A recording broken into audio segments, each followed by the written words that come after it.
People, as promised, the front lever tutorial is here. I'm doing it on a pair of dip bars, but you can do it wherever. Pull-up bar, but preferably a straight bar, really and truly. Like most calisthenic skills, you have to progress the movement, and there's a few progressions I want to show you that hopefully you can add into your own training. These progressions include the full front lever,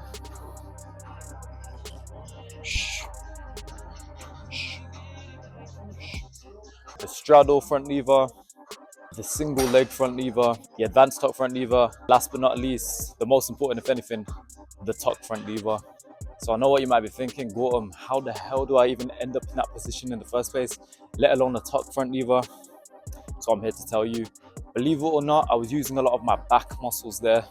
I know it looks like a core exercise, the way people hold themselves horizontally and stable, but believe it or not, a lot of that strength is coming from the back muscles. If I was to explain to you what's going on, when I'm lowering myself down into the front lever, I'm retracting and depressing my scapula. This is the motion I use in the exercise. So what you want to do is strengthen these muscles. How do we strengthen them, you might ask? To strengthen these back muscles, we are going to pair vertical and horizontal pulling exercises together, which are specific for the front lever. The prerequisites for this exercise, at most skills, you need to have a base level of strength, preferably a good foundation. That includes 10 strict pull-ups, 20 Australian rows, and a hollow body hold. So once you develop a basic foundation, you can even increase the intensity and therefore strength by loading up the exercises, whether that be weighted pull-ups, weighted Australian rows, or even elevating the legs with the Australian rows. And once you develop that foundation, that's when we can actually train the dynamic skills, develop that strength needed to hold the front lever. These exercises include concentrics,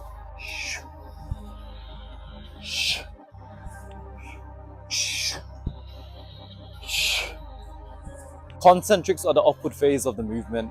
Take this exercise, for instance, as being the bodyweight version of a straight arm pull down. Here, you're strengthening the lat muscles required to pull yourself up into the movement, which is arguably the hardest part of the movement. Here, you can start with your tuck, advance into your advance, and as you get stronger, get closer and closer to a full front lever concentric.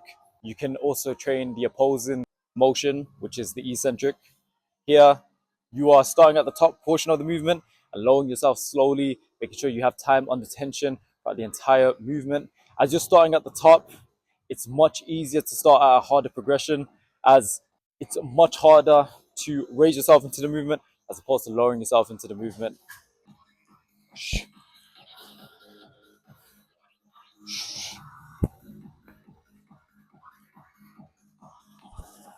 As you could see here, I was able to start in a full front lever as opposed to a tuck, as I was able to start with the hardest progression at the top.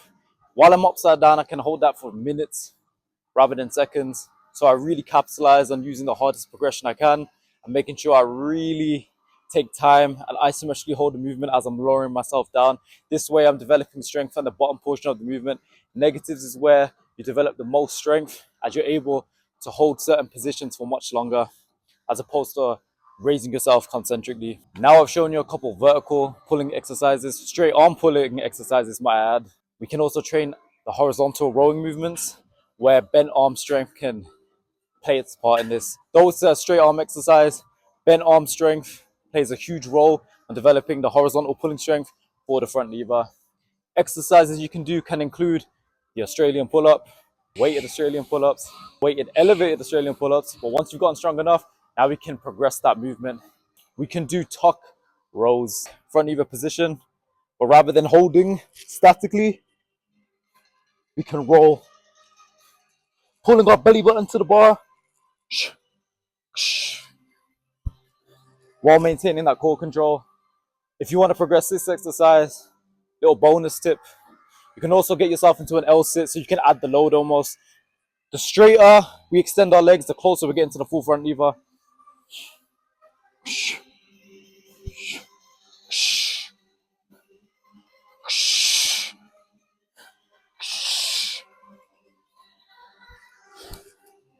Much more difficult, but Give those exercises a try, strengthen those lats, and you'll find yourself as you attempt these progressions, you can slowly but surely bring those knees and hips away from the center, slightly and slightly more each and every time. And eventually you're going to get into the next progression and the next, and eventually hold that full front lever. Remember to aim for around 8 to 15 seconds on your holds. That way, you know, you're at a good level of strength. But yeah, as well as your statics, you want to strengthen your static skills with these dynamic exercises I showed you. Remember, people, the advanced come from the basics, so develop that foundation first. Hopefully you enjoyed that video, and if you want to see more of these, like, comment, and share. And DM us train if you want to train one-to-one and have more personalized sessions for you. Hopefully you enjoyed the video, people. Stay blessed.